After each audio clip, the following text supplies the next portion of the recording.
Então, assim, é muito, muito sistêmico essa questão de você precisar honrar a sua origem. Não é à toa também lá que tem um dos mandamentos que diz lá, honrar pai e mãe, não tem? Um dos mandamentos? Porque você precisa considerar tudo aquilo que veio antes de você. Você precisa saber que tem uma história que foi carregando essa força até esse momento onde a gente está aqui podendo acessar isso. Então, você precisa reverenciar isso. E aí não faz sentido você reverenciar só uma parte. Tá? Você tem que honrar toda a tradição. Então, o que o Guru Gobind Singh, como é que o Guru Gobind Singh resolveu isso? Ele colocou esse Pritam Bhagavati. E o que é o Pritam Bhagavati para Guru Gobind Singh? Era também o nome que ele deu para a espada dele. Mas chamava-se Pritam Bhagavati. Mas Pritam Bhagavati é Adi Shakti, é a força da mãe primordial. Veja que interessante, o Guru Gobind Singh diz, para honrar a tradição, o que ele fala? O que nós temos que honrar primeiro? Pritam Bhagavati. Se você não honrar a mãe, a grande mãe que pode ter dado luz a toda a vida, não faz sentido começar a falar de nada. Então ele fala lá, Pritam Bhagavati, Adi Shakti. Ele tinha uma relação muito, muito bonita assim, com esse poder feminino. Tá? E o poder feminino é o poder guerreiro. Tá? Às vezes a gente confunde, né? Acha que é do polo positivo essa força guerreira e é do polo negativo. A força guerreira é um poder de polo feminino. É a força que pode entrar e cortar e dissipar. Por isso que ele deu o nome da espada dele de Pritam. Para ele a espada era o surgimento, é quando há o corte inicial que dissipa tudo. Uma luz que dissipa e aquele corte dissipa. E não é à toa que a espada, é muito belo esse contexto. A espada é a extensão do braço. E a extensão do braço é a extensão do coração. Então é o coração que pode cortar e dissipar qualquer dúvida. Você faz um movimento com a espada. Mas não é alguém que carrega é a espada que conectada junto com a força se move e dissipa qualquer questão. No contexto dele, a gente vai chegar lá na história dele, ele teve que usar a espada de fato na guerra. Mas para nós é um contexto muito mais metafórico.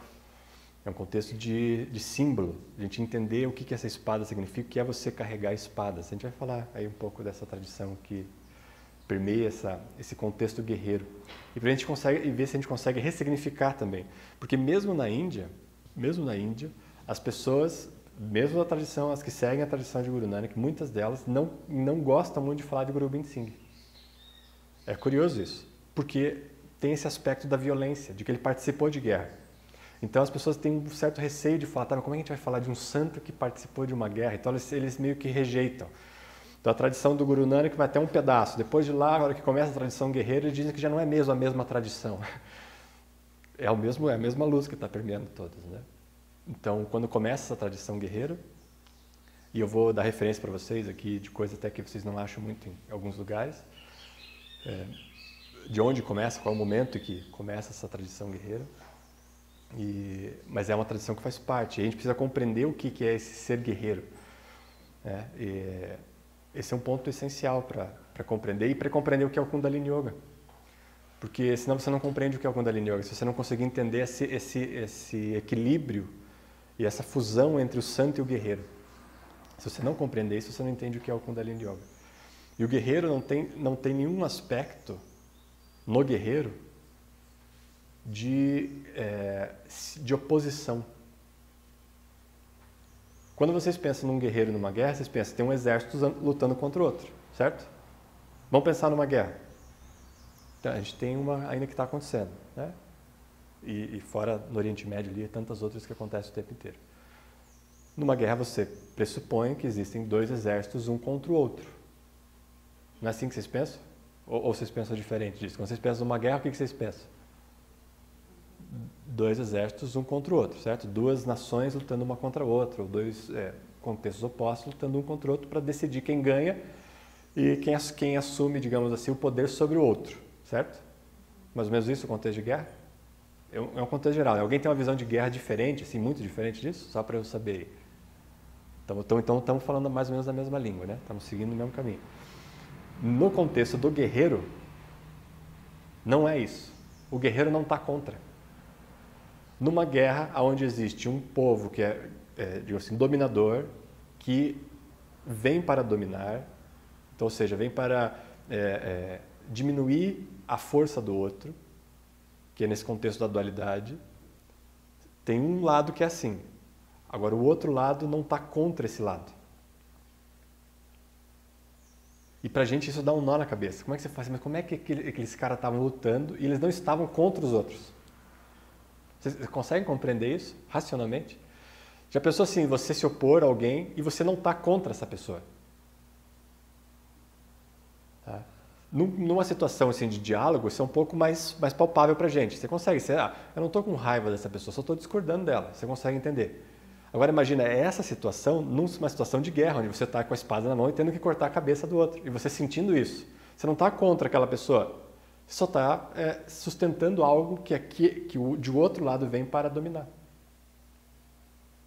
Então um guerreiro está sempre a favor. Então é uma tradição que nunca está contra ninguém.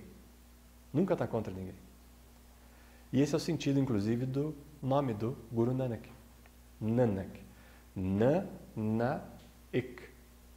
Não é assim que é o nome do Guru Nanak? Na-na-ik. Nanak. Ou seja, aquele que não nega a unidade. Ele não nega. Então tem a negação da nulidade. Nanaik. Não nega um. Se ele não nega um, como é que ele está contra alguém? Se ele só é a favor do um. Ele é a favor da unidade. Então ele não tem que estar como está contra. Ele não tem como alguém machucar ele. Então, nesse contexto, o guerreiro é alguém que não pode ser machucado, inclusive. Mesmo que ele morra, eventualmente, na guerra. Ele não pode ser afetado, porque ele já realizou a unidade. Isso é muito especial mesmo, porque não tem jeito de você lutar, digamos assim, e você se posicionar na vida sem essa condição. Do contrário, você está sempre contra alguém. Alguém pode te ofender, pode te machucar. Pode tomar o teu espaço. Um guerreiro não tem esse receio, porque ele já é completo. Ele está ali a serviço do que precisa ser feito. Em alguns momentos da história, o que precisa ser feito é entrar na guerra. Esse é um assunto muito polêmico, inclusive para o yoga. O que é não violência? Né? A gente tem um conceito no yoga de ahimsa, que é muito deturpado esse conceito. Guru Gobind Singh era um completo devoto desse conceito de ahimsa. Mas para ele, o que era ahimsa? Era qualquer coisa que tirasse a sua possibilidade de conexão é uma violência. Certo? Se tudo que pode tirar a sua conexão é violência, você eventualmente vai estar tomando atitudes que não estão dentro do estereótipo do que é não violência. Porque ele não entendia a não violência como um estereótipo. Ele entendia a não violência como um conceito, um contexto onde aquilo que é essencial se sustenta. Então, para vocês terem uma visualização que é interessante, vamos pensar assim, no contexto desse guerreiro. Se vocês pensam numa guerra, vocês pensam que eles estão invadindo. Né? Então, quando a gente vai pensar assim, nas grandes guerras que tiveram na humanidade, os povos iam lá e invadiam outros povos. Um guerreiro não invade nada. Você não vai ver um guerreiro invadindo coisas. Porque ele não quer dominar, ele não quer ganhar mais espaço, ele já é completo em si mesmo. No entanto, o guerreiro está com a espada levantada. E impondo um limite. Dando uma condição de clareza. O limite aqui é entendido como clareza. Eu estou sendo muito claro sobre aquilo que eu sou. E eu sou a própria personificação da luminosidade. E essa luminosidade vai se manter aqui, com a espada erguida. Se o outro avança, quem se machuca é o outro. Não é você que está machucando o outro, certo? Se você está numa situação onde você está impondo a clareza daquilo que você é, e você não vai arredar, digamos assim, você não vai negociar para ser outra coisa a não ser que essa plena completude. E você então se sustenta, você fala, a minha plenitude é essa, a minha presença é essa e eu não aceito negociar essa presença com nada. Porque isso não é negócio. Você é aquilo que você é e você se coloca daquela maneira. Então é como se você impusesse uma espada e você dissesse, isso é o que é. E tudo que não for, vai ser dissipado nessa espada.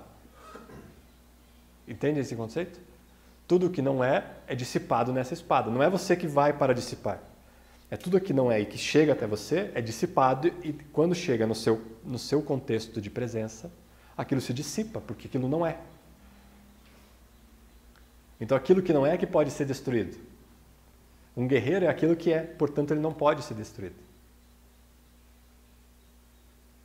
né? E esse é um sentido muito especial, que é o sentido do yogi. Um yogi é alguém que não pode ser destruído, porque não está sobre a lei da dualidade. Não está sofrendo a lei da dualidade. Deveria estar acima dela. Então essa é uma boa forma de vocês avaliarem, inclusive, o contexto de vocês. Sempre que vocês estiverem se sentindo ameaçados, é porque aquilo não é. Sempre que vocês se sentirem ameaçados, é porque não é. Porque aquilo que é, não se sente ameaçado.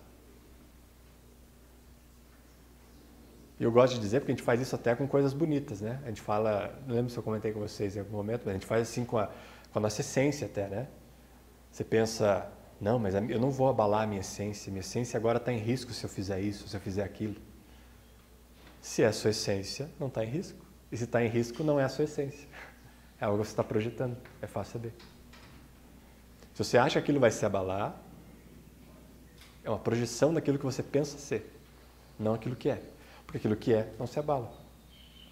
Aquilo que é está com uma espada, duas, uma em cada mão, vai sustentando aquilo que é e aquilo não se abala nunca.